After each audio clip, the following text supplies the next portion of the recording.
Merci de votre fidélité à la chaîne des nouvelles idées. Bienvenue à cette émission spéciale consacrée à l'architecture et plus précisément à l'architecture durable. En la matière, il existe des Burkinabés qui excellent au plan mondial, mais le plus connu, c'est sans doute Diébedo Francis Kéré.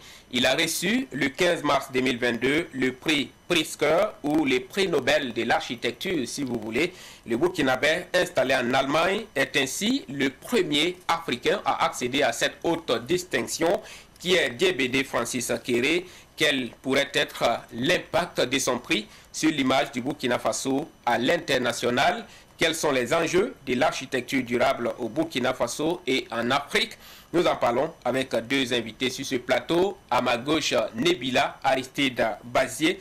Il est le président du Conseil de l'Ordre des architectes du Burkina Faso. Bienvenue sur ce plateau. Merci, M. Kambo, pour cette invitation.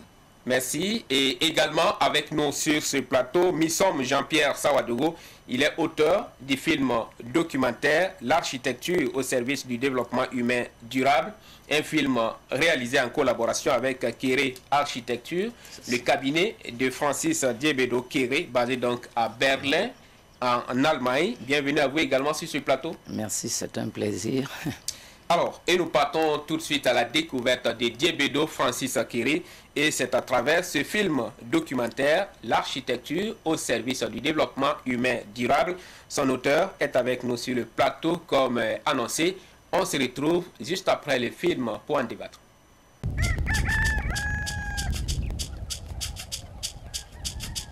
Gando, un village situé à 5 km de Tinkodogo, chef-lieu de la province du Boulgou, et à plus de 180 km de Ouagadougou, capitale administrative et politique du Burkina Faso, s'éveille au petit matin.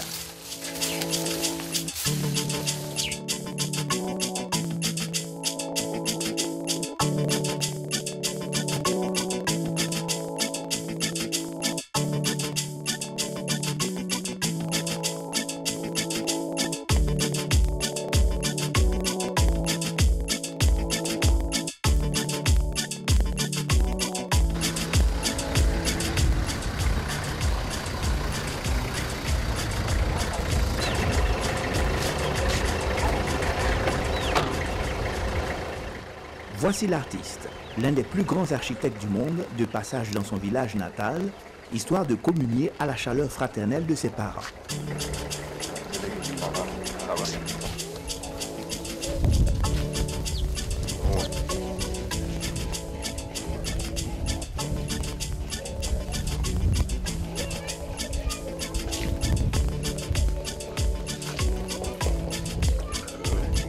Ce village qu'il a vu naître lui rappelle ses premiers pas dans l'architecture.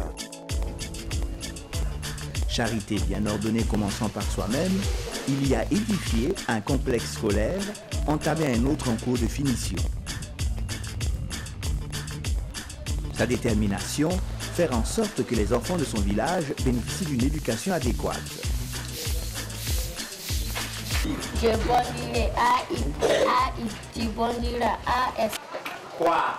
L'idée est venue, mais tu es en train d'étudier cette branche-là. Pourquoi ne pas venir toi-même et puis construire? Voyant cette situation, ça veut dire un étudiant qui vient dans son village natal pour construire une école, ce n'était pas quelque chose de facile. C'était, comme on le dit en anglais, un big challenge.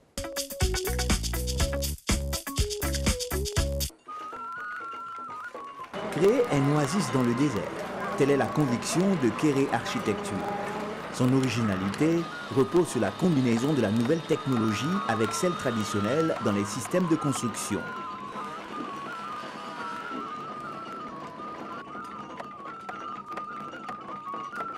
L'utilisation des matériaux locaux pour diminuer les coûts de construction est une illustration parfaite de son design qui s'adapte aux conditions climatiques locales. En témoigne la construction du centre Nomdo pour enfants vulnérables. L'autre, c'est pour voiler les choses. La dernière fois que je suis passée là, il y a certains bâtiments qui n'avaient pas encore poussé, qu'aujourd'hui je vois qui ont largement pris forme. Et avec les explications de l'architecte, on voit vraiment qu'au-delà de l'architecture, on utilise vraiment ce que nous avons comme richesse en Afrique, le soleil. et aussi ça va créer un microclimat avec un système de ventilation naturelle. Ça nous donne pleinement satisfaction de voir que ce qu'il y avait sur la maquette et autres, ça a pris forme et on est vraiment pressé de voir les enfants courir à l'intérieur ici. Jamais je ne mange la même chose deux fois, affirme ce concepteur. Ces nombreux carnets révélateurs de son élan de créativité sont exposés dans de nombreux musées aux États-Unis d'Amérique.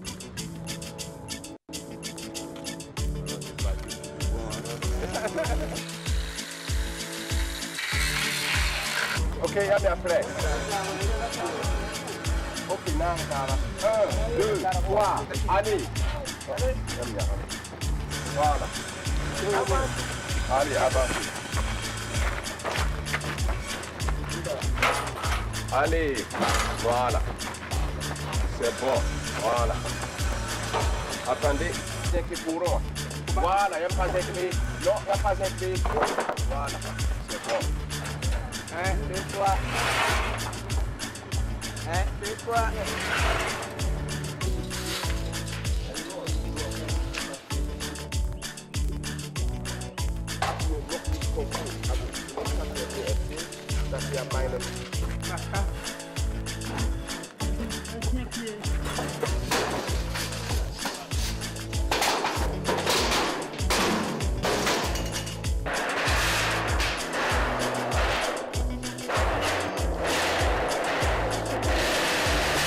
J'ai toujours été impressionné de voir qu'au village, on constitue le toit sur le sol et on le transporte, on le dépose sur la maison. Et ainsi, nous nous inspirons de cela, hein, en quelque sorte. C'est un travail de communauté. En faisant ainsi, nous avons presque une usine sur le site. Voilà. On a un grand nombre de gens que nous employons. Sur un site pareil, on a plus de 200 jeunes burkinabés qui gagnent leur vie.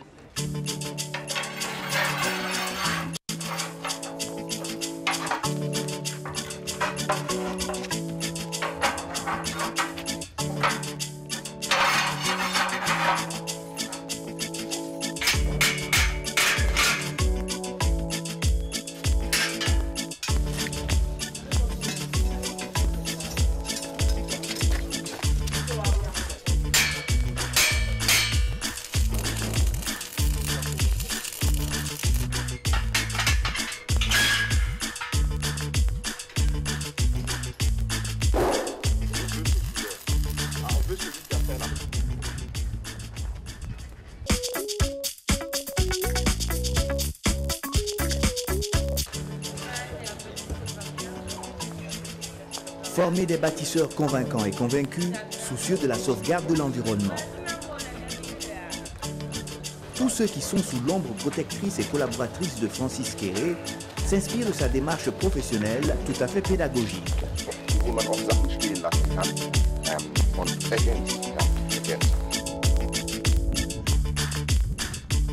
Alors moi, j'essaie un peu d'être sur le terrain, surtout. Donc je suis souvent dans le chantier et j'essaie de faire la communication entre le bureau que vous savez en Allemagne et la réalité du terrain, donc dans les différents chantiers à Koudougou et aussi ici à Léo. Monsieur Kéré est quelqu'un de très engagé et quelqu'un qui court tout le temps et qui essaie vraiment de faire à chaque fois de son mieux. Et qu'il arrive même dans la précipitation à s'occuper aussi des petits détails. Il voit souvent beaucoup, même s'il n'est pas tout le temps sur le site. Il arrive toujours à avoir une vision globale et aussi à toujours contrôler chaque aspect parce qu'on voit que vraiment ça lui tient au cœur.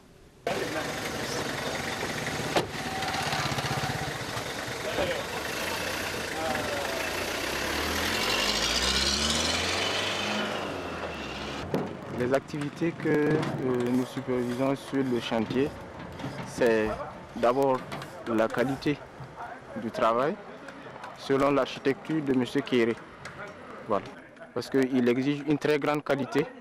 Donc il faut suivre non seulement l'aspect structurel. Il faut que le bâtiment soit solide et que aussi ça respecte les idées de M. Kéré qui sont différentes de ce que vous voyez d'habitude.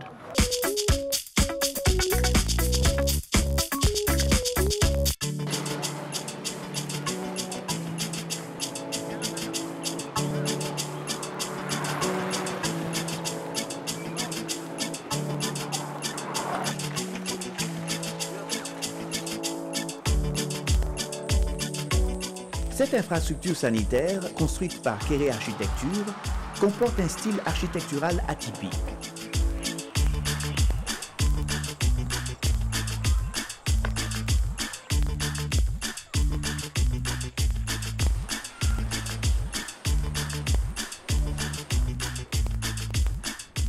Elle fonctionne de manière autonome dans le domaine de la chirurgie générale et viscérale. Sur le plan architectural, il est unique et nous avons la construction qui est de type BTC et qui nous donne vraiment beaucoup de possibilités. L'architecture est très écologique. Quand vous êtes dedans, il fait frais, pendant la chaleur et vice-versa.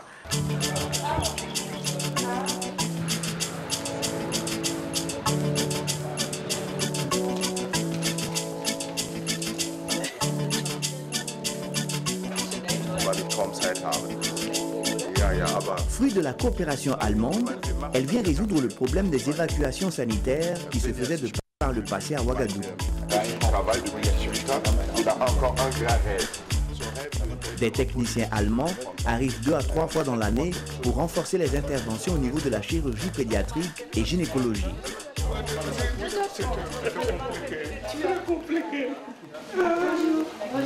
Allô, ça va? Ça va. Allô, ça va? Ça va bien? Oh, papa. Oui. Allô, gentil. Allez, allez, allez. Voilà. Ça fait mal maintenant. Oui, ça va mieux maintenant ou ça fait pas mal?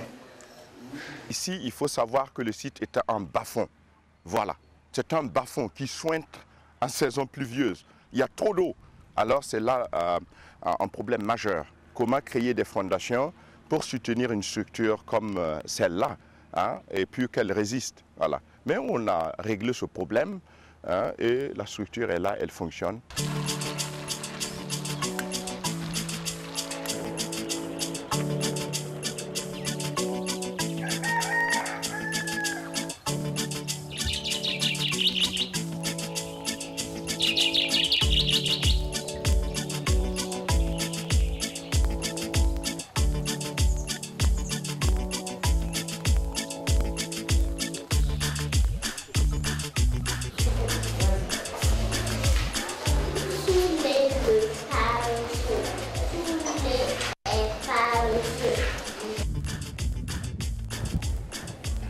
Ce site, qui comporte l'empreinte architecturale de Kéré Architecture, reçoit régulièrement des visiteurs, notamment étrangers, émerveillés par son style architectural attrayant. C'est vraiment un style architectural qui va être copié, qui doit être copié, qui doit être démultiplié parce que c'est très pratique, c'est très fonctionnel. Et ce silence qui accompagne, parce que la chose sacrée, la première des choses, je crois que Dieu a créé, c'est le silence. Et il existe ici. En attendant la construction d'une salle de spectacle sur ces lieux, une école primaire ouverte en 2011 et un centre social de promotion sanitaire CSPS sont fonctionnels.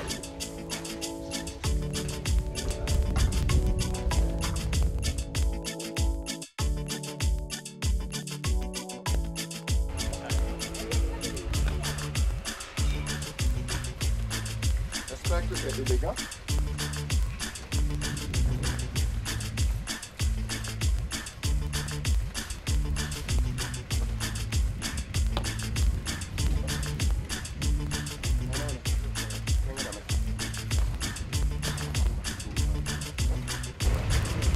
Bien. Ici, on a une fantastique vue. Sans innovation, il n'y a pas de progrès. Motivé par ce réalisme, Francis Kéré a mis son point d'honneur dans l'édification de cet établissement scolaire implanté dans le village de Palogo, à Koudougou, province du Boulkiemde.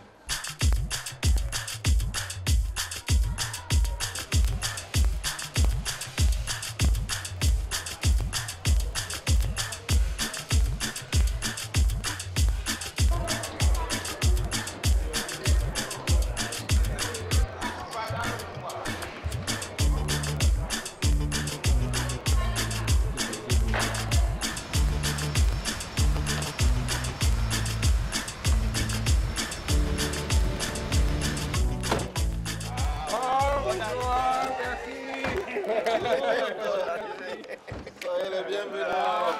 Ouais, soyez les bienvenus. Ok, soyez les bienvenus.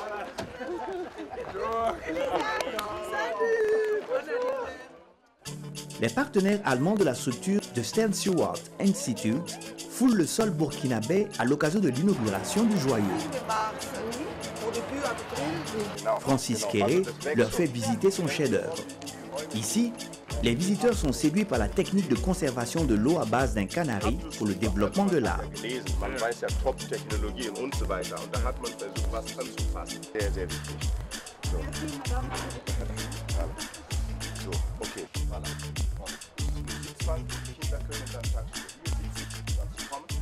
Là, il les invite à s'asseoir sur ces chaises servant de support à la ventilation de l'air naturel dans les salles, une innovation scientifiquement réfléchie.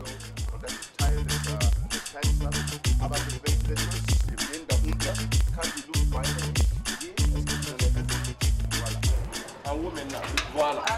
Non, il n'y a pas de pression. C'est réfléchi. Voilà.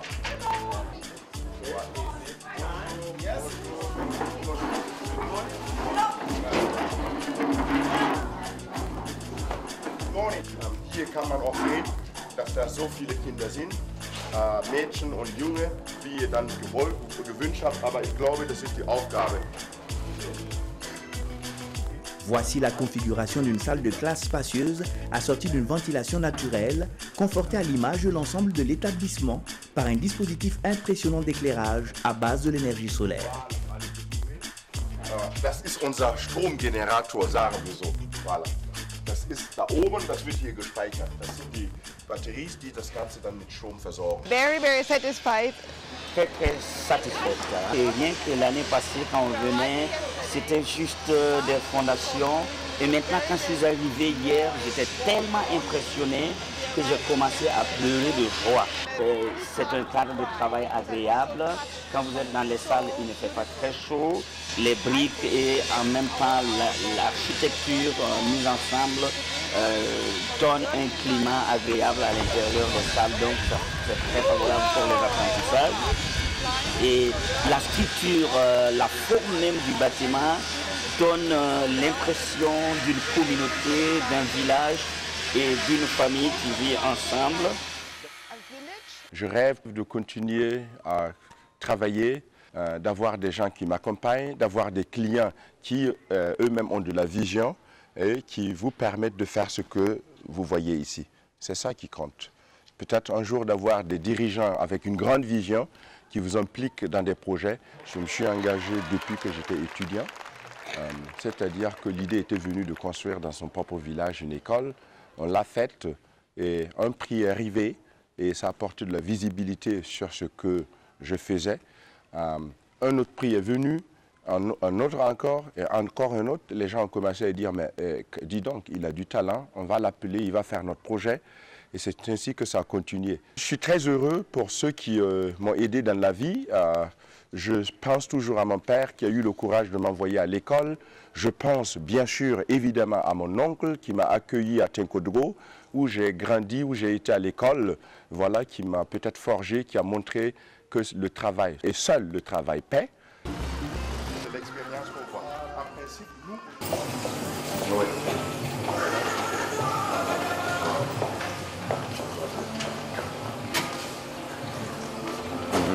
Ouais.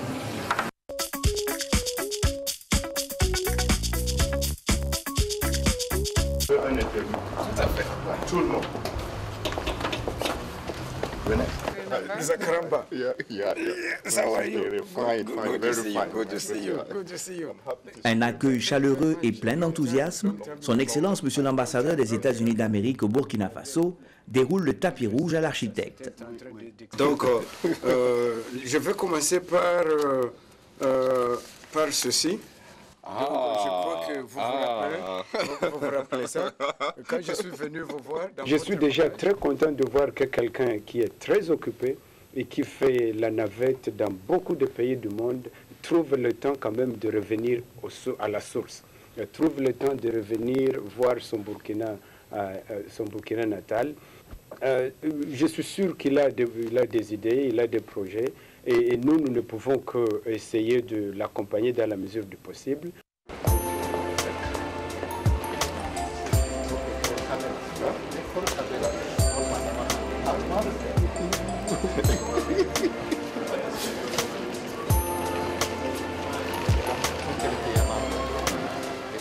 Francis Kéré vient d'arriver à l'aéroport international de Berlin en provenance de Ouagadougou.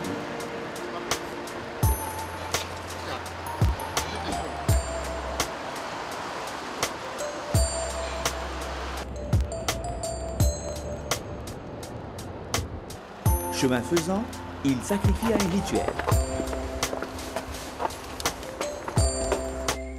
Dire bonjour à ses compatriotes de l'ambassade du Burkina en Allemagne. Échange confraternel avec le ministre conseiller. Un coup d'œil sur les photos d'archives des différents ambassadeurs et la journée est gagnée. Lui, c'est quand même un chef traditionnel. Oh oui, c'est toujours omis de demander de l'aide, mais j'ai compris. Oui.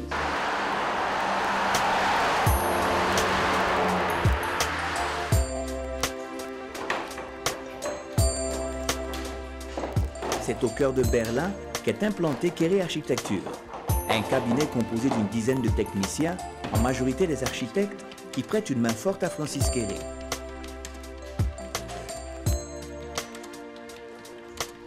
Le dynamisme, la disponibilité, l'esprit participatif, la perpétuelle recherche de l'innovation et de la créativité, voici à quoi s'identifient les compétences d'une équipe soudée et organisée, constamment sollicitée dans le monde entier.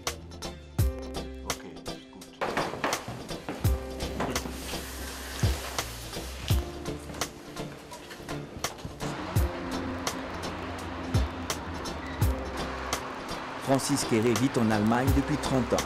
C'est là qu'il a d'ailleurs effectué ses études en architecture. Heureuse coïncidence, plusieurs réalisations architecturales anciennes et modernes constituent le point de mire de son inspiration. C'est le cas du stade olympique, construit pour durer dans le temps.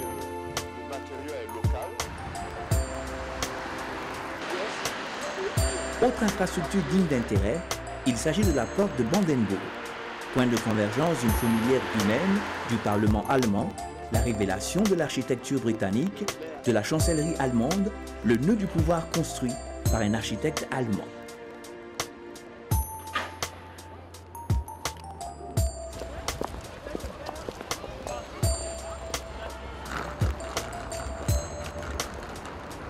Nous sommes à l'entrée du mur de Berlin, un endroit historique où défilent les touristes. En témoigne cette boutique à l'intérieur de laquelle les morceaux du mur détruit sont vendus de 5 à 100 € le morceau. Quand on parle de Berlin, on parle d'une ville divisée. Moi, j'ai connu Berlin quand il y avait le mur. Et voilà. Aujourd'hui, ce mur est parti, voilà, et ça fait partie de l'histoire. Et voilà ce mur qui était la barrière et on ne pouvait pas passer, qui est mis en morceaux et qui est vendu dans un truc touristique que vous voyez. Academia di Architectura di Mendrisio, dans la Suisse romane. Francis Kéré, en sa qualité de professeur titulaire, est le seul Africain à dispenser des cours depuis 2012 dans cette école d'architecture d'élite dirigée par le célèbre architecte Mario Botta. Dans cet établissement d'enseignement supérieur, chaque professeur s'occupe de 25 étudiants, pas plus. Francis Kéré a mis à profit son séjour à Mendrisio pour rencontrer cette promotion de 7 étudiants dont la fin du cycle doit être couronnée par l'obtention d'un diplôme, histoire de les encourager et les préparer pour ce qui les attend. sont autour et l'hémisphère. J'admire Francis Kéré. Mais selon moi, c'est une figure importante aujourd'hui, puisque c'est le seul qui a la force de réagir à la banalisation du global. Il a ramené l'idée d'un principe que l'architecture doit toucher la terre, donc doit changer une condition de nature dans une condition de culture. Et donc doit faire son raisonnement autour d'une localisation et pas d'une globalisation. Das ist aber noch nicht durch. Also das heißt, der Grand Admiration, vous le savez. L'orchestre n'a pas que le Burkina qui est en Allemagne, le ministre président ex-allemand.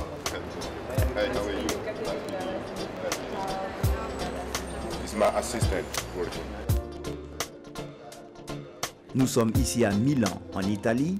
Francis Kéré a rendez-vous avec ses hommes d'affaires. Il a été sollicité pour l'embellissement de ce bâtiment vieux de 400 ans qui abrite des rencontres internationales. On voit l'épaisseur des murs, on voit tout ce qu'il y a. On est ici dans le Palazzo Lita à Milan et dans le Palazzo, il y aura des expositions avec nos partenaires, donc c'est-à-dire des créateurs et des marques de design. Et on va aussi construire un pavillon dans la cour que vous avez vue avant. Et pour cette année, on a invité Francis Kéré, un architecte burkinabé qu'on aime très bien. La création est une attitude et l'attitude appartient à la personne. Comment un talent international de sa corne, architecte, enseignant-chercheur, construit son temps. Convaincu qu'un événement change l'homme, Francis Diébedo Kéré a lui-même le secret de sa propre réussite qui milite aisément en faveur de l'architecture au service du développement humain durable. Il faut du sport. Voilà, si on ne fait pas le sport, si on ne bouge pas, s'il n'y a pas de mouvement, on s'endort. Donc qu'il fait froid ou qu'il neige, voilà, il faut le mouvement. Et c'est ça qui donne la force et l'endurance de pouvoir continuer. Voilà.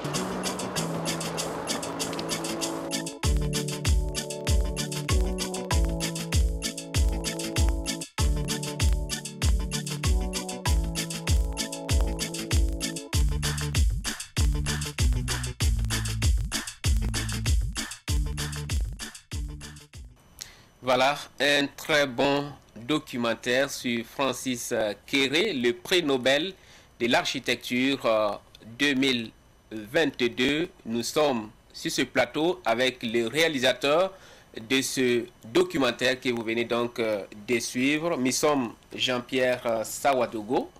Dites-nous comment est-ce que cette idée est née, l'idée de la réalisation de ce documentaire, parce que c'est un documentaire qui date de 2005.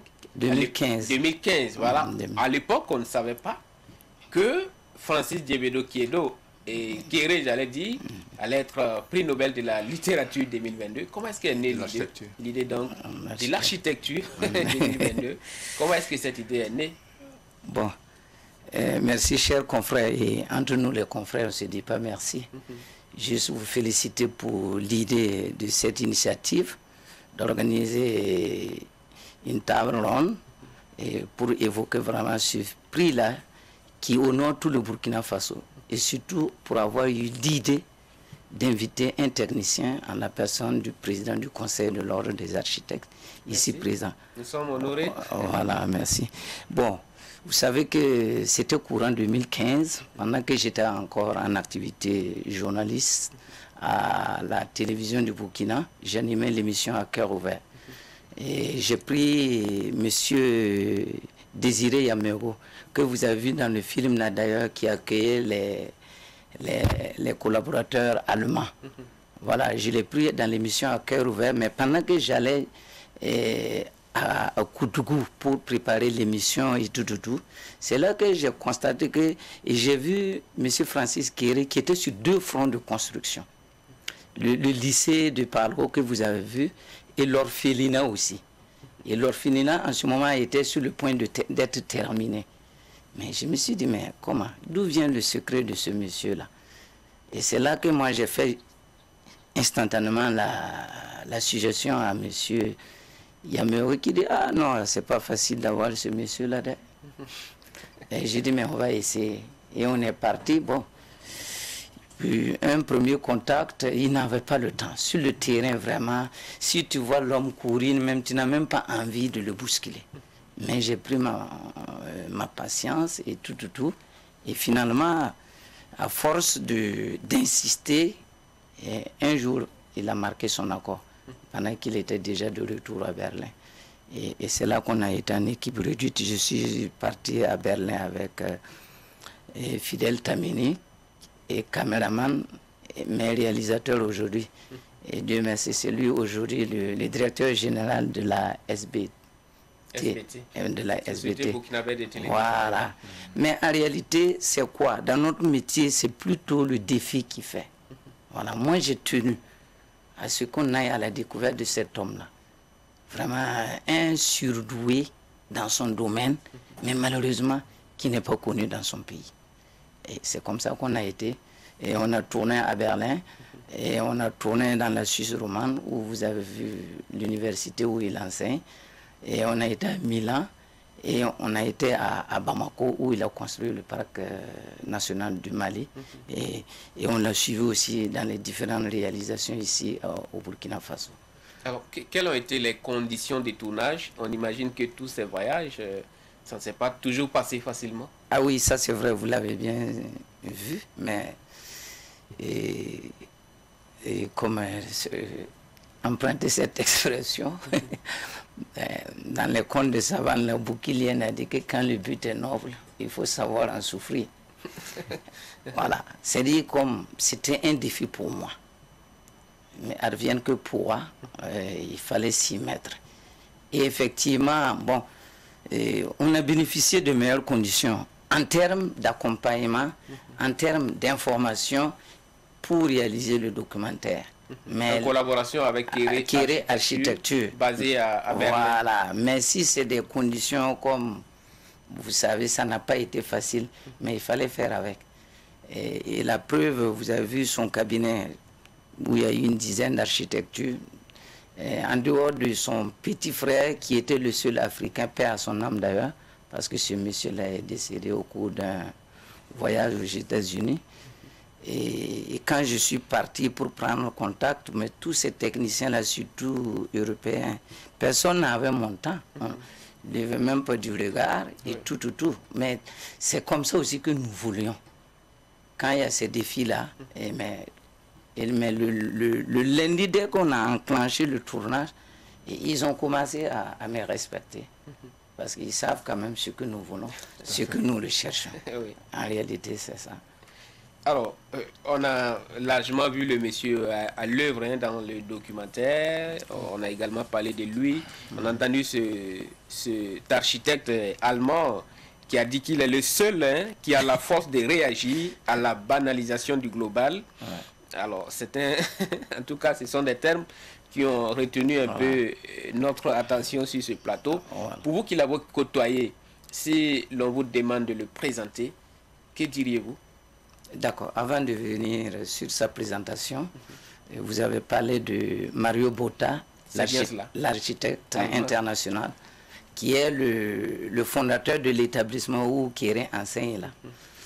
En fait, l'expression, quand on dit que ce qui se ressemble s'assemble, ça vient vraiment à point nommé. Francis Kéré, quelle que soit la force de son génie, a du respect pour ce monsieur-là. Et c'est vraiment une figure emblématique mondiale dans le domaine de l'architecture. Et pour revenir à votre question, vous savez que les grands hommes, souvent, sont très modestes. C'est ça. Et pendant plus d'un mois, j'ai côtoyé Francis Kéré, mais il souffre si vous lui jetez des éloges. Non, il n'aime pas ça du tout. Il n'aime pas ça du tout.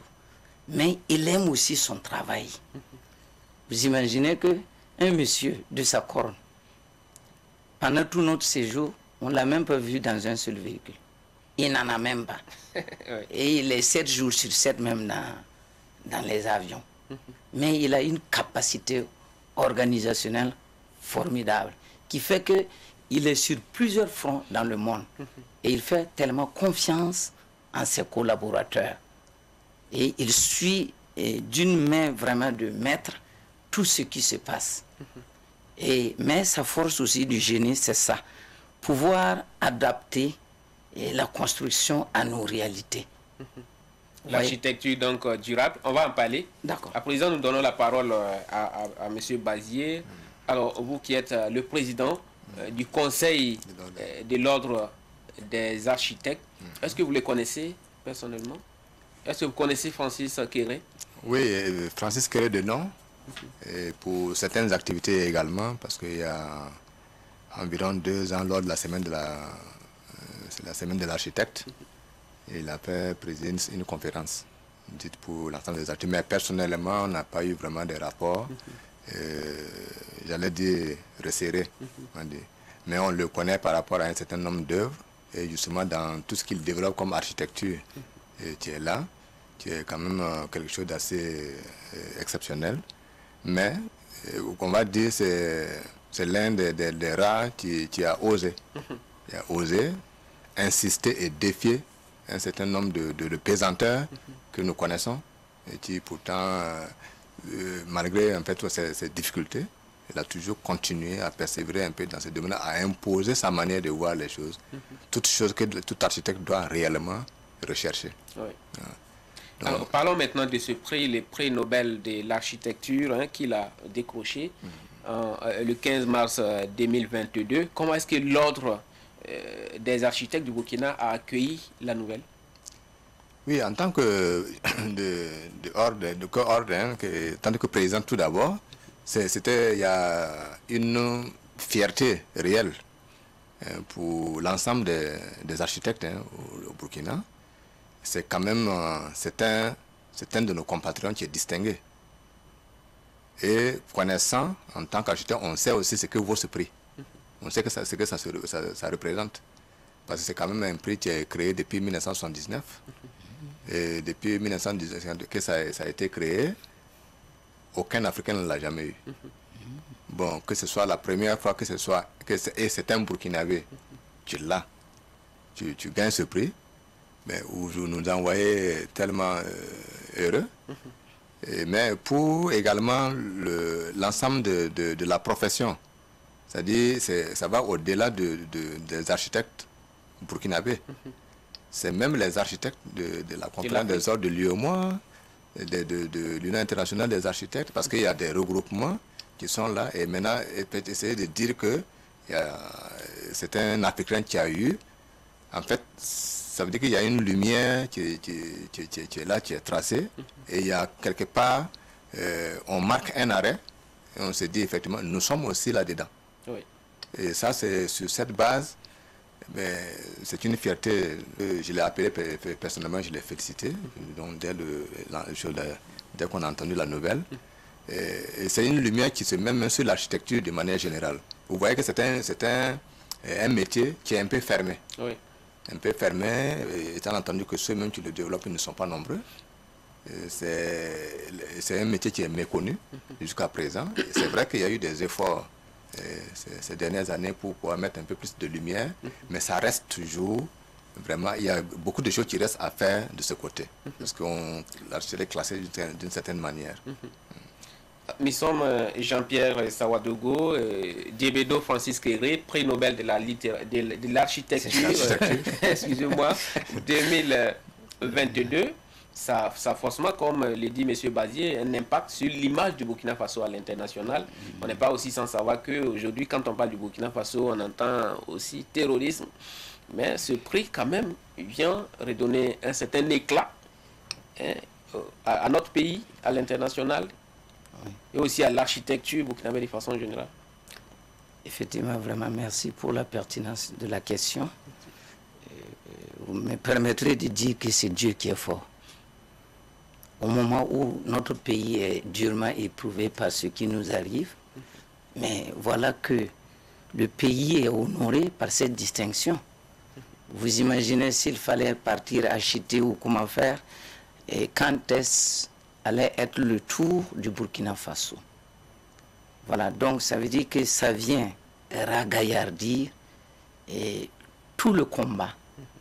Ça vient stimuler tous ceux qui ont des initiatives. Et pour la circonstance, c'est bien de dire aussi, j'allais dire modestement, on n'a qu'à avoir confiance aussi en nous-mêmes, en nos hommes aussi.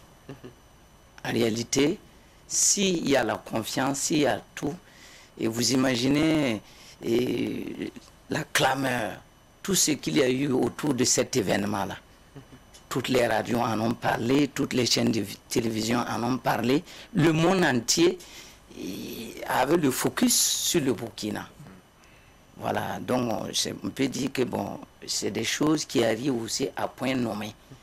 Et voilà, donc ça va, que ça suscite une sorte de réflexion dans tout Burkinabé, où qu'il soit, et qu'ils se disent, moi, en tant que citoyen même, convaincant et convaincu, quelle partition moi je dois jouer, surtout par ces temps qui sont sombres dans le passage de son histoire. Et pour que, à l'image d'un Francis Kéré aussi, que notre pays puisse avoir et partout un rayonnement national et international. Vous l'avez si bien dit, il faut faire confiance à nous-mêmes. Aristide Bazir, on imagine que peut-être il y a beaucoup de Francis Kéré au Burkina Faso, mais qui sont méconnus. Oui, de manière générale, comme je le disais tantôt, hein, la question de l'architecture n'est pas très bien abordée hein, au niveau du Burkina, étant entendu que pour tous ceux qui l'exercent, déjà par rapport au nombre, pour les citoyens ordinaires, tu veux par exemple avoir accès à certains types de logements. Tous ces gens, ils réchignent par exemple à aller directement vers un spécialiste, celui qui est architecte parlant, je vais dire. Bon, tout simplement parce qu'on s'est dit que l'architecte il est cher, il est ça. C'est la question que j'allais poser. Voilà. Mais pas cher. Est-ce que le citoyen lambda peut se permettre d'aller se payer les services d'un architecte? Oui. Et quand on parle de cher, ouais, je pense que c'est relatif. Il faut relativer un peu cette question-là. Ouais, moi, j'ai l'habitude de dire qu'on n'est pas suffisamment riche pour construire pauvre. Voilà, c'est justement parce que nous n'avons pas suffisamment les ressources que les seuls éléments, que le seul habitat qu'on peut avoir dans sa carrière, je vais parler d'un fonctionnaire moyen du Burkina, il faut mettre tous les moyens pour le faire, pour faire ce bâtiment dans les meilleures conditions. On va y habiter le plus longtemps possible, sans aucun problème. Ouais.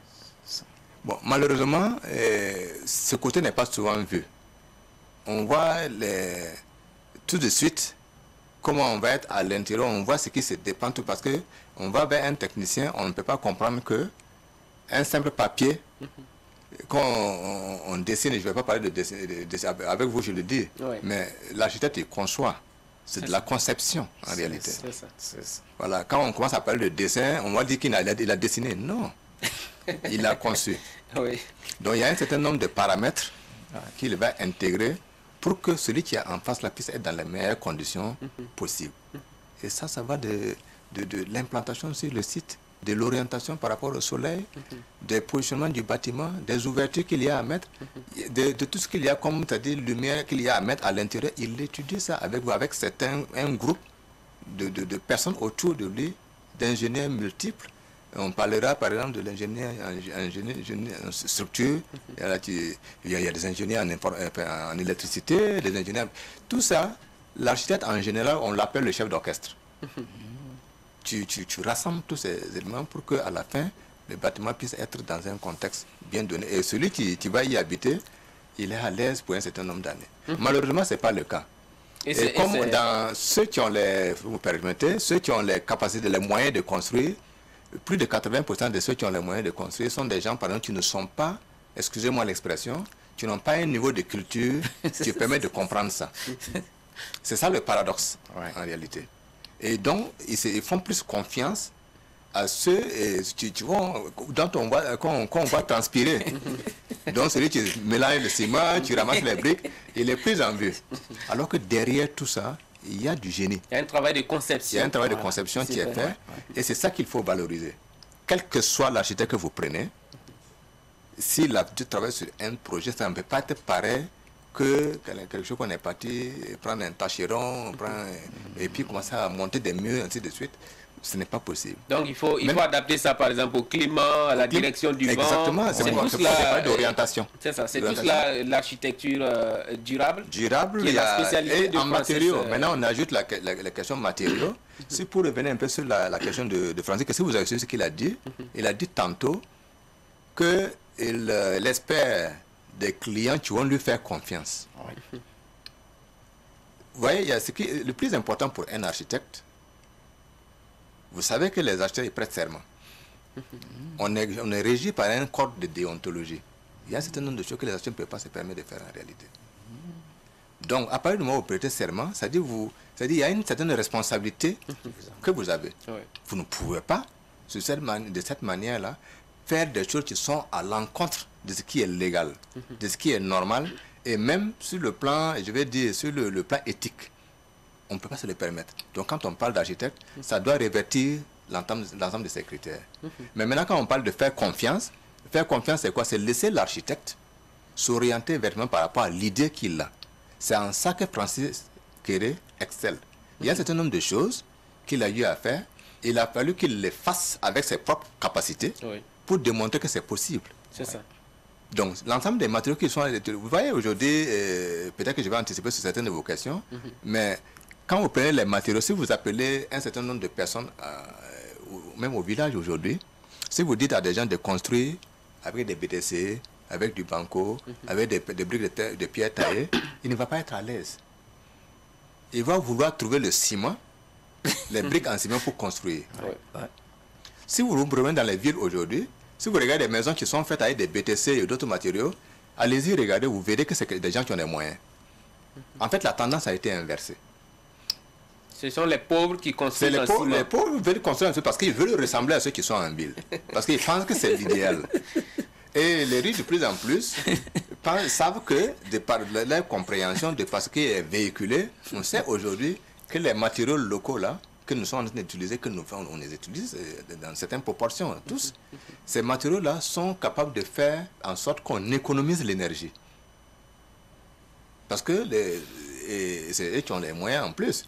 Si vous mettez des climatiseurs, par exemple, dans des salles, et que qui se surchauffent, vous êtes obligé de mettre les climatiseurs à 18 degrés, ainsi de suite. Mais si la salle elle-même, elle s'auto-régule, votre climatiseur, vous mettez à 25 degrés, ça passe.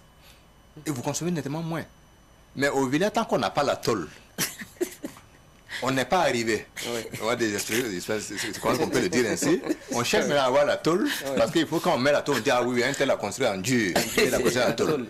Mais tout ça aussi, revenez un peu à nos bases. Parce que même dans certains de nos textes, il y a un certain ensemble. C'est un produit de l'occasion pour en parler, mais il y a un certain nombre de cahiers de charges que vous verrez, où il est écrit, et pour certaines zones de viabilisation, Ouaga 2000 et autres, on dit qu'il faut construire en dur. Dans les textes, c'est dit. Avec un certain nombre de commodités, je vais dire de paramètres, un certain nombre de dispositions qu'il faut prendre. On dit de construire en dur. Mais ça veut dire quoi, construire en dur? Donc, ça renvoie, c'est-à-dire, c'est une question de mental. Ça renvoie les gens systématiquement à rechercher le ciment. Mais moi, professionnel, je sais que le parpaing de ciment n'est pas un matériau écologique. Il n'est pas un matériau bioclimatique, je le sais. Ce n'est pas de l'architecture durable si on construit avec sûr, puisqu'à partir du moment où tous les critères, c'est pas réuni dans tous les cas. Par rapport à la terre, il n'y a pas une comparaison, il n'y a pas de comparaison possible. Avec les briques, pour obtenir le même résultat, il faut doubler les murs. Il y a certaines des images qu'il a eu à présenter, par exemple, quand vous voyez, il y a des ventilations basses. Oui, on a cette école de Pologo, non? Palogo, voilà, et à Koudougou, où on a des fenêtres qui permettent la ventilation naturelle. C'est ça. Et ils ont fait des ouvertures basses. En fait, le principe, c'est quoi? C'est que l'air naturel, l'air chaud, naturellement, a tendance à s'élever. et l'air frais vient toujours pousser l'air chaud vers le haut. Ça, c'est le principe. Donc l'air frais passe toujours par les bas. C'est la même chose. Il a laissé des ouvertures par les bas. Donc il a toujours, ça fait l'appel, et puis il y a un rayonnement qui fait en sorte que l'air chaud, puisque et les toitures, si vous voulez, les hauteurs sous plafond, quand vous regardez, tel que c'est fait, on a de grandes hauteurs sous plafond, c'est assez haut. Ça, c'est expressement fait par rapport à nos régions. Donc en Europe, vous n'allez pas voir des hauteurs d'état qui dépassent ça, qui dépassent 2,70 m ou 2,80 m. C'est bas. Mais c'est normal puisque eux, ils cherchent à s'abriter de tout ce qui est chaud. Et de tout ce qui est, voilà, de ce qui est frais, disons. Nous, c'est l'inverse. Donc, on a, au contraire, comme on veut qu'il soit frais, on élève pour qu'on ait une hauteur qui nous permette d'avoir une... Ce sont les ventilations, les systèmes de ventilation que la régie est en train de faire. Système de ventilation, voilà. Donc, on a un confort thermique naturel à l'intérieur des salles, même si on n'a pas quelque chose de mécanique. Voilà, c'est ce qui monte là. Donc, voilà, autant d'Elmamé. C'est pourquoi il dit qu'il faut avoir la possibilité de laisser l'architecte la possibilité d'aller jusqu'au bout de ses idées. Et ça, je suis très très content et heureux pour ça, pour ce prix, parce que c'est une des premières fois qu'un prix de ce prix prestigieux, c'est le prix Nobel de l'architecture, est donné par rapport à des projets de cette nature. Et ça, c'est l'innovation. Et c'est ce qu'il y a d'exceptionnel dans ça. Et j'applaudis par rapport à ça. Ça veut dire qu'en fait, on prend en compte tout un parcours. Parce que plus qu'une architecture, c'est un parcours qui est primé en réalité. Il est resté constant, travailleur, et puis surtout convaincu de ce qu'il est en train de faire. Et c'est ce qui doit être fait appel à l'ensemble des architectes. Et c'est cette architecture durable de Francis Kéré qui est récompensée aujourd'hui à travers ce prix Nobel de l'architecture 2022. Dans le documentaire, on a vu quelque part où les toits sont conceptionnés et déposés sur les maisons après. Exactement comme on le faisait, on le fait au village, avec nos cases. Ça veut dire que on peut essayer un peu d'innover avec nos méthodes traditionnelles de construction. On peut essayer d'adapter ça, de moderniser un peu cela et continuer dans ça. C'est plus adapté à nos climats. Ça aussi, c'est de l'architecture durable. Oui, ben, c'est de l'architecture durable. Et comme il l'a si bien dit, c'est pouvoir marier un style moderne à un style traditionnel. En même temps en créant les conditions de motivation d'une communauté. Il a dit que ça ressemble un peu à la construction de la toiture d'une case traditionnelle au village. Et moi, personnellement, qui suis devant vous, j'ai eu l'occasion d'assister quand on était enfant. Arriver, c'est tout un travail organisé. Des gens pour lier les lianes, les gens pour faire chose. Et pour la circonstance, on met des enfants en bas qui reçoivent les fils et qui les attachent. Et c'est pas n'importe qui qu'on mettait dedans. C'était les plus courageux. Puisque pendant tout le temps que ça dure, à un moment donné aussi, pour éviter que vous vous ennuyez, et vous devez vous battre dedans pour qu'on sache qui est fort. Et au moment de soulever la case là, le plus fort souvent, il attache le plus faible là, à la case là, et c'est comme ça, et c'est quand on va prendre posé sur la toiture là, et qu'on le détache. Donc ça veut dire que c'est pas n'importe qui rentrait. Et il y avait ce code familial. Quand on introduit, pour qu'on attache avec les cordes, il y avait tout un langage qu'on utilise, de sorte que l'enfant même qui est dedans, et quand, si on lui donne un langage ésotérique et il répond dans la même chose, pour dire que j'ai fini d'attacher, un code, vous pouvez faire. Et ça fait, vraiment, c'est toute une communauté. Il y a cette partie où il faut tout le monde pour soulever la toiture. Exactement. Et la déposer sur la maison. Et tout est fait dans les règles de l'art. Et ça dure. Et ça mobilise toute la communauté. Ça traduit en même temps une espèce de solidarité.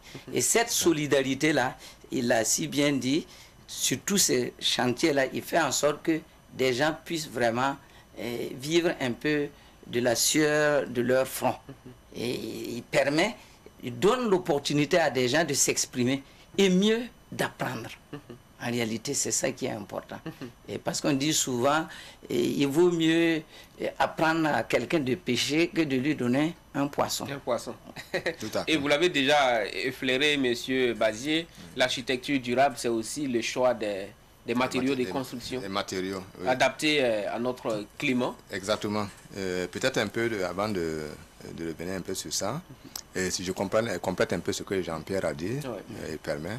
En fait, l'aspect qu'il développe le plus qui est important, c'est l'aspect communautaire. En fait, vous voyez, on ne peut pas mobiliser quelqu'un, on ne peut mobiliser quelqu'un qu'autour de ses propres intérêts. Exact. Ce qui est important dans ce type de communauté, c'est toujours un plaisir, c'est toujours une forte reconnaissance quand l'individu sent qu'il a participé à l'érection d'un certain ouvrage. Oui. Il en prend mieux soin. Parce qu'il sait qu'il a contribué à ça. Et c'est ça qui est le rapprochement de... Ça, c'est une démarche pédagogique, je vais dire professionnelle, qui s'intègre et tu viens en fait se greffer à nos habitudes de vie communautaire et qui sont très très très importantes. Parce que c'est des choses qu'on a tendance à oublier. Et aujourd'hui, il y a un certain nombre d'infrastructures. Tu peux venir de nulle part, tu viens parachuter dans un village sans que les principaux qui sont concernés ne sachent comment ça vient et comment c'est venu. Et du coup, bon, on regarde ça du coin de l'œil. À la limite même, on se demande pourquoi c'est bon. Il y a quel intérêt on a à prendre soin de ça. Cet aspect, c'est pris en compte. C'est en toute modestie que je dis, effectivement, ça c'est une très bonne chose. Et là, la personne qui a fait tout ce parcours-là, mais ne permettra à personne d'autre de venir apporter des désagréments à ce qui a été fait. Ça, c'est l'aspect.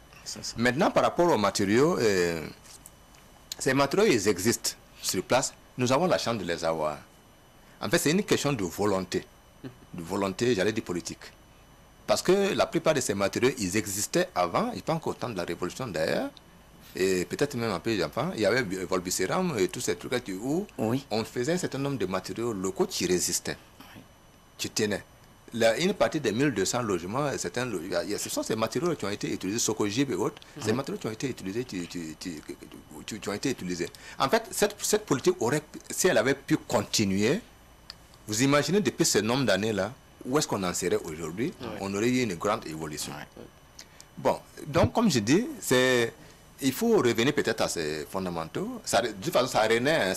Actuellement, on sent il y a un certain nombre de bâtiments qu'actuellement on a implémentés, qu'on fait avec des matériaux locaux, notamment le BTC, notamment le BLT, et notamment les briques de terre cuites. Les BTC, c'est les briques de terre compressées. Voilà, les BLT, c'est les blocs de latérite taillés. Taillés, vous voyez, dans certaines zones, par exemple, ils ont fait ça pour certaines appels. Je crois que c'est un des projets. Les blocs de terre compressés, ce sont les briques en banco. C'est la terre qui est stabilisée avec un certain pourcentage, un très faible pourcentage de ciment. Parfois à 7%, 8%, selon les zones. Il y a des bâtiments qui sont là, qui existent avec ça. Mais déjà, en termes de confort thermique, ça n'a rien à voir avec les parpaings de ciment. Ça va ressembler un peu à ce qu'on appelle couramment les briques pleines. C'est ça? C'est bien cela? Bon, c'est plein en général. C'est plein. C'est carrément de la terre. Oui, voilà. Il y a des moules où c'est plein entièrement. Il y a, bon, peut-être qu'il y a certaines dimensions où c'est du 20 par 20 par 9,5 de personnes qu'on pose. Et c'est des murs en réalité qui tiennent. Donc, tu tiens la chaleur, tu tiens cette... Donc, vous avez quand même des écarts de température qui sont assez importants à l'intérieur. Pour ajouter un petit plus à son argumentaire, et ce qu'il vient de dire là, c'est tellement convaincant. Et dans le cadre de notre métier, moi j'ai eu à faire un documentaire, ça va paraître bientôt, mais c'est un chef, le chef traditionnel de Tampuy, qu'on a enterré et qu'on a déterré 50 ans après. Donc ça veut dire que moi j'ai assisté à tout le processus. Quand le service d'hygiène est venu passer, on a laissé place maintenant aux gens rompus du traditionnel et ils ont creusé. Mais vous imaginez que 50 ans après, on a ressorti les briques de Volbicéram là, qu'il venait de citer là, qui était toujours intact, 50 ans, sous la tombe. Ouais, c'est pour montrer toute la pertinence et toutes les forces de ces matériaux-là. Voilà. Et qu'on gagnerait bientôt, et bien sûr, à vulgariser. Et vulgariser suppose qu'on mette les conditions idéales pour chaque chose.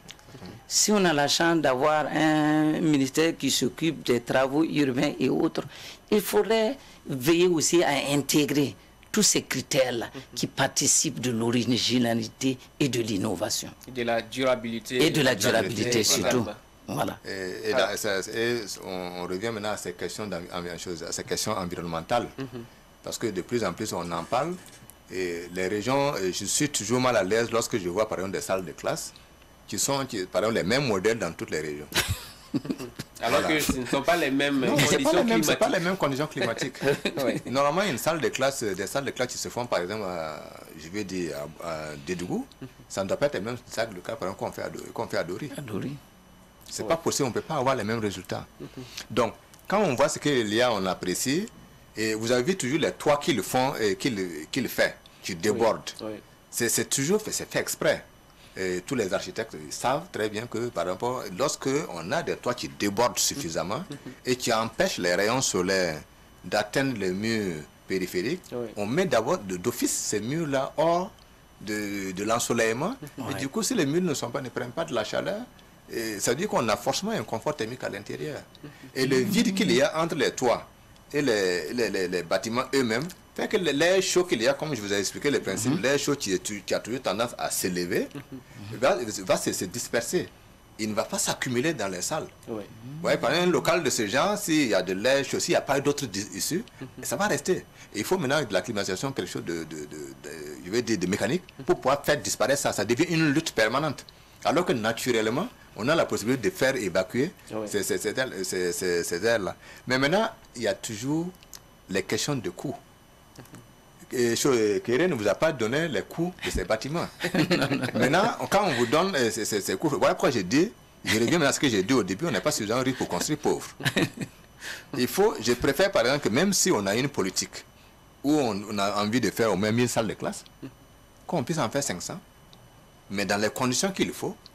Et on va traîner ça au moins sur 20-30 ans sans qu'on ne vienne faire des réhabilitations. Oui, cela peut empêcher les effondrements des bâtiments que l'on constate. Il y a des critères qu'il y a là-dessus. Donc sinon, c'est un ensemble, au-delà des matériaux, il y a même le comportement que les gens doivent avoir. Je vais parler des conceptions, des dispositions, des orientations dont on parle. Si vous regardez la plupart quand on dispose les bâtiments, je vous donne des petits détails par exemple. Donc, là, très souvent on les oriente nord-sud. Pourquoi? Les grandes ouvertures là sont orientées nord-sud. Parce que tout simplement, le soleil c'est est-ouest. Donc si vous orientez les grandes ouvertures est-ouest, ça va prendre bien entendu du soleil. C'est bien cela. Et ça va rayonner à l'intérieur. Et à partir d'un moment donné, ça accumule la chaleur, ça vous le rayonne à l'intérieur. Et peut-être c'est vers les 2h, 3h du matin que cette chaleur qui est à l'intérieur va commencer à se dissiper. Donc vous avez le temps de suffoquer, de souffrir de tout ce qu'il y a. Il y a beaucoup de gens qui ne se sentent pas dans les bâtiments tout simplement parce que c'est mal orienté. Mais ça aussi c'est parce qu'on n'a pas voulu aller trouver des spécialistes, des techniciens, pour pouvoir les aider à faire ces implantations. On pense qu'on connaît tout, il y a des maçons, des techniciens. Mais c'est vrai que c'est aussi la faute. On peut pas dire parce que nous ne sommes pas suffisamment communicateurs. On ne fait pas suffisamment de communication autour de ça. Tantôt, effectivement, on dit que les architectes, on ne fait pas trop de publicité, mais ça dit dans le cadre de l'ordre, par exemple, de plus en plus, on fait un certain nombre de partage d'expérience, de communication pour amener les gens à savoir ce qu'on fait réellement et vers qui il faut aller, parce qu'il y a toutes ces questions-là que les gens ne connaissent pas. Voilà. Donc on les oriente un peu pour dire, voilà, si vous voulez aller contacter un architecte, voilà comment on peut même vouloir le contacter sans savoir où il faut le contacter. Donc je pense que de plus en plus, on améliore aussi ces questions-là. Une image de l'enseigne du siège de l'ordre des architectes. Mais ça a évolué. Ça a évolué, d'accord. Nettement, c'est devenu nettement, on a embelli ça, hein, c'est plus joli que ça. C'est plus joli que ça. C'est un vieux, voilà. Donc, bien ainsi. L'architecture durable, c'est aussi une question de spécialistes, hein, comme vous le dites. Oui. Et des spécialistes, il en existe donc au Burkina. Pour vous qui avez tourné avec Francis Kéré pour les documentaires, est-ce qu'il il participe à des œuvres au plan national et africain? Participer en termes de construction? Oui, des constructions. Oui, bon, je crois savoir que le projet de construction l'Assemblée nationale, ouais, lui est confié. Bon, il est en train de se préparer pour ça. Mais j'ai évoqué tantôt la modestie de l'homme. Et bon, vous savez qu'ici, souvent, il y a une certaine lieu vers les marchés et autres. Bon, un monsieur de sa corde, il n'est plus à ça. Mais maintenant, c'est à vous de savoir à quel moment le solliciter et pourquoi. En réalité, c'est ça. Mais je pense aussi que dans le cadre du développement humain durable, parce que c'est ça aussi, quand on parle du développement durable, humain durable, là, c'est quoi? C'est dire comment gérer le présent sans déranger le futur. Voilà, il faut savoir de plus en plus, par exemple, dans ce domaine architectural-là, qu'est-ce qu'on va réserver à la postérité. En réalité, c'est ça. Et dans ce sens-là, je pense que les opportunités ne manquent pas.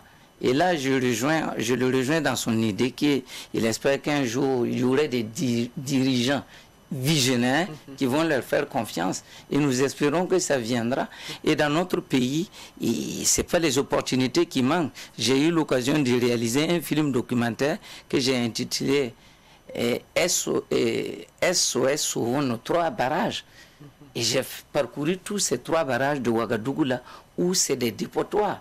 Des gens même qui aillent jusqu'à déféquer dans les sacs pour aller reverser dans ces barrages-là. Et la première pluie emporte ça et ça crée toutes sortes de problèmes de saleté, sans continuer que les barrages ne font que s'enliser. Et vous faites le tour de ces barrages-là, mais c'est inimaginable. C'est de la saleté, ce sont des saletés vraiment à outrance. Donc si on fait confiance à ces architectes, ils vont nous édifier des œuvres qui vont nous faire rêver. Et en ce moment-là, plus ça fait rêver, plus ça fait attirer l'extérieur. Et aujourd'hui, comparaison n'est pas raison, mais avec cette fameuse maladie de Covid-19, on a pris le coup dans le domaine touristique, artistique, dans tous les domaines. Donc c'est le moment de prendre conscience, de prendre ce réveil-là. Et cette maladie est venue nous donner des leçons. Nul n'est indispensable. Même ceux qui semblaient être au-dessus de nous, là, se cherchent actuellement. C'est bien cela. Voilà. Bien cela. Donc, à part le projet de l'Assemblée nationale, il ne participe pas pour l'instant à d'autres projets architecturaux portés, ou j'allais dire architecturaux portés par l'État burkinabé. Voilà. Mais dans d'autres pays africains, il y a des projets. Presque dans tous les pays limitrophes, mais c'est ce que j'ai dit. On a suivi ici le parc national du Mali qu'il a réalisé. Au Bénin également, je crois qu'il a le projet du Parlement du Bénin. Je pense qu'il a un dossier aussi au niveau du Sénégal, sur lequel il travaille. Bon, l'Assemblée ici, je pense que ça doit être l'ancienne Assemblée. Qui a été... je pense que c'était sur ça que je n'ai pas trop suivi. Je ne connais pas très bien le dossier, mais je pense que ça doit être peut-être lié un peu à ça. Il travaille sur ça. C'est possible. Voilà. Je ne suis pas très formel là-dessus. Bon, mais de manière générale, je pense que il y a beaucoup de talents, beaucoup de talents des jeunes architectes qui sortent chaque année et qui s'organisent, qui ont des idées. Ce qui est le plus important, comme Jean-Pierre l'a dit, c'est de faire confiance réellement aux architectes. Toutes tendances confondues, il y a des jeunes, il y a des plus anciens. C'est dans ce brassage-là qu'on arrive à trouver effectivement des idées qui sont très bien et qui peuvent effectivement permettre au pays d'aller toujours de l'avant. Ce qui est sûr, quand on prend le développement même de la ville de manière générale, peut-être que c'est une question que tu pourrais te poser. Il y a une évolution, quand il y a une évolution sur la qualité des bâtiments, tout au moins sur l'aspect visuel. Il y a quand même plus de... Donc, il y a une diversité. Et de plus en plus, effectivement, les architectes qui sortent, il y a une diversité d'écoles. Tu les fournis, tu viennes, mais c'est toujours un. Ça veut dire que c'est l'architecte, il reste un, c'est le même message qu'il va véhiculer. Mais il faut qu'ils aient du travail pour s'exprimer. Bon, malheureusement, ce n'est pas toujours le cas. Il y a beaucoup d'architectes qui n'ont pas de travail. Ils n'ont pas de travail pour arriver à faire éclore ses talents. Et Francis Kéré, je suis très heureux pour lui. Il a eu un parcours qui lui a permis, effectivement, d'honorer et de faire ce qu'il fait aujourd'hui, que chaque Burkinabé rêve, que chaque Africain rêve aussi par rapport à ce prix. Et c'est parce qu'il a des moyens personnels pour réaliser ce qu'il a réalisé. Il a ses idées. Voilà. Parce que rarement on fait confiance à l'architecte et on le laisse aller jusqu'au bout. Donc pour prendre des exemples très très simples, bon, je ne vais pas citer des noms, mais sinon, il y a plein d'entre en termes d'expertise au niveau du Burkina. Il y a pas mal de bureaux burkinabés qui ont fait d'énormes expériences à l'extérieur du pays. C'est un allouement presque. Il y a beaucoup de cabinets qu'on fait dénombrer, qui ont fait effectivement dans les sous-régions et autres là, mais toujours avec cette intégrité. Tu dois être un label que nous devons défendre à tout point de vue. Et avec la rigueur du travail, et parce que quand ils le font aussi, ils vont jusqu'au bout et ils terminent. Ça, c'est des choses qui n'arrivent pas partout. On n'arrive pas à donc, ça, c'est très, très important et de faire en sorte que ces gens-là continuent à aller dans le même sens-là et avoir le même courage d'exercer et de faire en sorte que plusieurs autres comme surgissent. Et bon, il y aura davantage d'ambassadeurs pour notre pays. Et puis ça, c'est toujours quelque chose qui a l'avantage de l'ensemble de nos autorités. Ça, c'est un cri de cœur, je vais dire. Voilà, vous le dites, c'est bien, beaucoup de Kéré, en tout cas, peuvent émerger du Burkina Faso. Alors, c'est la première fois, on l'a déjà dit, qu'un Africain décroche le prix Nobel de l'architecture. Il se trouve être burkinabé. Au cas où il reviendrait au pays natal, quel serait l'accueil peut-être que l'ordre des architectes lui réserverait? Bon, je pense qu'on aura le temps de travailler l'accueil-là en conseil de l'ordre et puis avec le concours de l'ensemble des architectes. Mais ce que je peux dire déjà, c'est qu'on a déjà eu des contacts avec le ministère qui nous a contactés, effectivement, pour pouvoir faire un travail préparatif dans ce cadre-là. Bon, je ne sais pas exactement ce que c'est parce qu'aujourd'hui, juste j'ai été contacté. Et je pense que quand on va travailler ensemble, on trouvera peut-être, c'est sûr que dans l'objectif, c'est de préparer en tout cas, de réserver un accueil qui est digne de cela, quoi, et cette distinction, cette haute distinction, le prix Nobel de l'architecture. Voilà, il y a une première en Afrique et c'est un Burkinabé. Un Burkinabé qui le décroche. Missom Jean-Pierre Sawadogo, il faut s'attendre, en tout cas à un accueil. Vous avez parlé ici du fait qu'il faut valoriser les locaux. On peut s'attendre à un accueil, en tout cas de taille. Oui, on peut s'attendre vraiment un accueil de taille. Et ce qui est intéressant, c'est de constater que de plus en plus, les Burkinabés sont devenus plus patriotes. Si je vais dans le domaine du sport, vous voyez, à chaque fois, on est prêt à saluer les talents qui concourent à faire connaître notre pays là. Donc, dans ce sens-là, bon, le souhait, c'est de faire en sorte aussi qu'un accueil digne de son rang lui soit réservé. Et tout ça aussi, c'est l'organisation qui donne vraiment la beauté d'une chose. Et qu'on prenne le temps, comme M. Bazé l'a dit, de concert qu'on puisse travailler. Et vous savez, il n'y a pas de meilleure sensibilité de toucher l'être humain plus que ça. En réalité, c'est ça. Et l'homme, j'ai appris à ses côtés en travaillant avec lui, il est très modeste. Il est très modeste, mais il a encore aussi une force. C'est un monsieur qui est très reconnaissant. Vous avez vu sur les images, il est arrivé, il a nettoyé et la photo de son papa avec sa chemise. C'est sur les séances tenantes quand vous êtes en réalisation. J'ai dit, mais tiens, cette photo-là, ce qu'il dit, c'est la photo de son père. Mais moi, j'ai tenu à ce que ça figure. Mais on a fait sortir ça de la case avec la poussière. Donc son premier réflexe, c'est lui-même qui a pris sa chemise pour vraiment essuyer ça. Voilà. Et en plus aussi, vous avez vu quand ses parents l'ont reçu, il est parti s'asseoir à même le sol et il a reçu l'eau dans la calebasse et il a bu sans complexe. Ouais. Voilà, en réalité c'est ça. Donc moi je pense que si un accueil chaleureux, digne de son nom, peut lui être réservé, mais qu'à tout le moment aussi que lui sache que vraiment il a investi pour le présent et il a investi aussi pour le futur. Alors, peut-être avant de terminer, on va permettre au président du Conseil de l'Ordre des architectes du Burkina de nous redéfinir encore l'architecture durable. Voilà, parce que on en a largement parlé, mais c'est la fin de cette émission. Quel conseil avez-vous à donner à toute personne qui a un projet de construction aujourd'hui par rapport à l'architecture durable dont nous avons largement parlé? Ok, merci. Je pense que, effectivement, on en a parlé en longueur, mais à ce stade, en termes d'architecture, par rapport aux difficultés que nous avons, c'est l'ensemble de ces difficultés d'ailleurs qui doivent nous orienter vers l'application de ce type d'architecture. Et quand je parle de difficultés, je parle surtout des coûts d'énergie, des énergies que nous avons sur place. Et de plus en plus, l'environnement que nous avons le devoir de protéger pour les générations futures font que nous devons absolument travailler à utiliser les matériaux que nous avons sur place.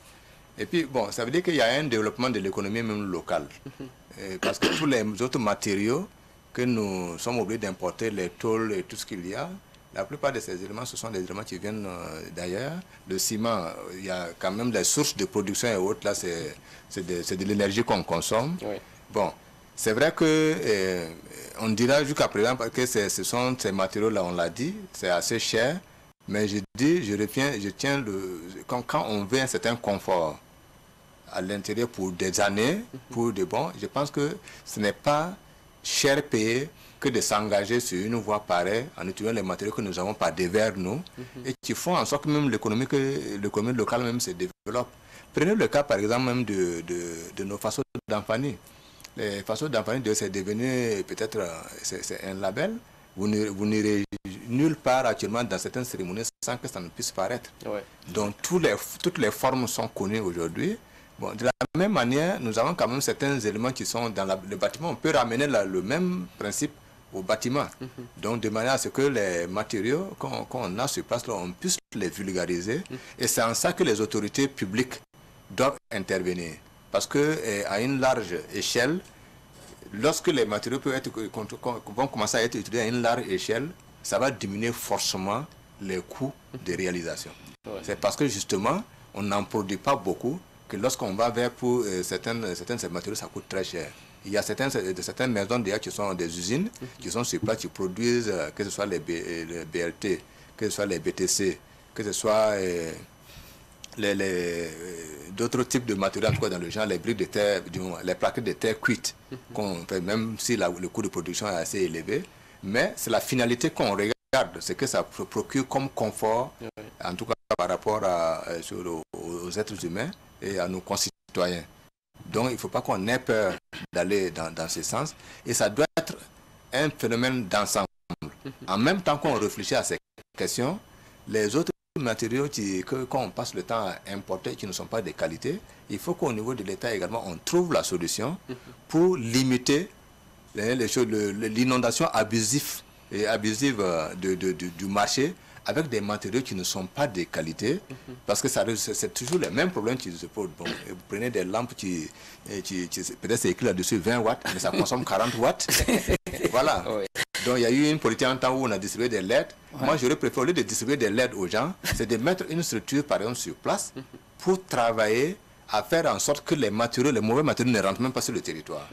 Ça veut dire que c'est des instances de ces gens qui peuvent effectivement souder davantage et de manière à ce que tout le matériel qui rentre là peut aider à consolider ce qu'on est en train de faire sur place là et faire en sorte que ce que M. Kambou va consommer comme énergie chez lui, oui, en mettant une mauvaise lampe ou un mauvais interrupteur, que par exemple on l'oblige à mettre le bon interrupteur ou la bonne lampe, parce que tout simplement ce pôle qui est juste à côté va bénéficier de suppléments d'énergie que lui, il n'aura pas consommé du fait que le matériel est de bonne qualité.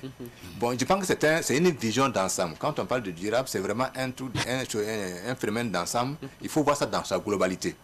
Globalement, et travailler en fait à ce que tous ces éléments-là arrivent à fédérer. Donc il y a des sociétés immobilières qu'il faut orienter. Et donc c'est un travail de synergie avec le ministère de l'Habitat et avec la direction et l'ensemble des architectes qui vont être un peu imprégnés de l'ensemble de ces faits et vont avoir en termes de conception une orientation vers ce que nous voulons et qui va en termes de confort nous aider beaucoup. Ouais. Vous voulez ajouter quelque chose? Oui. Allez-y. Bon, moi je dirais rapidement qu'au-delà du prix Nobel décerné à M. Francis Kéré, c'est l'État burkinabé qui est interpellé. Vous imaginez que c'est inscrit en lettres d'or dans l'histoire. Le premier prix Nobel de l'architecture a été remporté par un Burkinabé. Donc désormais, il faut qu'on... Le premier prix Nobel de l'architecture en Afrique. En Afrique, a été remporté par un Burkinabé. Il faut que désormais, on intègre cela dans nos comportements et dans nos habitudes. Et c'est l'État aussi qui doit de plus en plus tenir compte de cela. Bon, je prends un exemple. C'est bien de donner l'occasion aux services immobiliers de s'accaparer des terrains, mais que l'État aussi pense à en conserver des portions où on va procéder à des constructions, des cités dans lesquelles on va impliquer les architectures. Je prends l'exemple des cités modèles. Les cités modèles. Et par exemple, les lycées scientifiques aujourd'hui qui émergent là, que par exemple ça respire de l'architecture. Et partout quand on va arriver, on va dire là, effectivement, les gens ont changé, ils ont donné un autre goût à l'architecture. Et ça vaut la peine, parce qu'on dit chez nous là, il ne sert à rien de louer la femme pour les prouesses de sa sauce si on se rend compte qu'à la fin là, on a détecté un verre dedans. Merci à vous. Donc les autorités, en tout cas tous les décideurs, les ministères en charge de l'urbanisme, qui sont ainsi interpellés à s'orienter vers l'architecture durable et à la vulgariser en tout cas davantage au Burkina. Vous avez vu que durant cette émission, le président du Conseil de l'Ordre des architectes du Burkina s'est dit surpris que toutes les écoles du Burkina Faso soient construites de la même manière, à Dori comme à Bamfora, alors que ce ne sont pas forcément les mêmes climats. Donc l'architecture durable, c'est cette architecture qui tient compte des conditions climatique et environnementale. On en a largement parlé et c'est la spécialité de Diébedo Francis Kéré, donc qui fait honneur au Burkina Faso en remportant le prix Nobel de l'architecture 2022. C'était le 15 mars dernier. Il est le premier Africain à accéder à cette haute distinction. Nous l'avons largement présenté également durant cette émission. C'est ici que s'arrête cette émission spéciale consacrée à l'architecture et plus précisément à l'architecture durable. Merci à vous, Nebila Aristide Bazier. Vous êtes le président du Conseil de l'Ordre des architectes du Burkina Faso. Merci pour la disponibilité et merci pour vos conseils, en tout cas durant cette émission, en rapport avec l'architecture durable. Merci beaucoup. Merci également à Missom Jean-Pierre Sawadogo, auteur du documentaire donc l'architecture au service du développement humain durable, réalisé donc en collaboration avec le cabinet Kéré Architecture, qui appartient à Francis Kéré, le prix Nobel de l'architecture 2022. Le cabinet est basé en Allemagne. Vous avez pu tourner donc ce film documentaire avec lui, qui nous a permis aussi de le connaître davantage. Merci à vous pour votre disponibilité. Ok, merci. Et bon vent à vos activités. Merci et merci enfin à vous, chers téléspectateurs, de nous avoir suivis donc de bout en bout. Merci à l'équipe technique pour son accompagnement. On s'arrête ici pour cette émission spéciale. Merci pour la fidélité à la chaîne des Nouvelles Idées.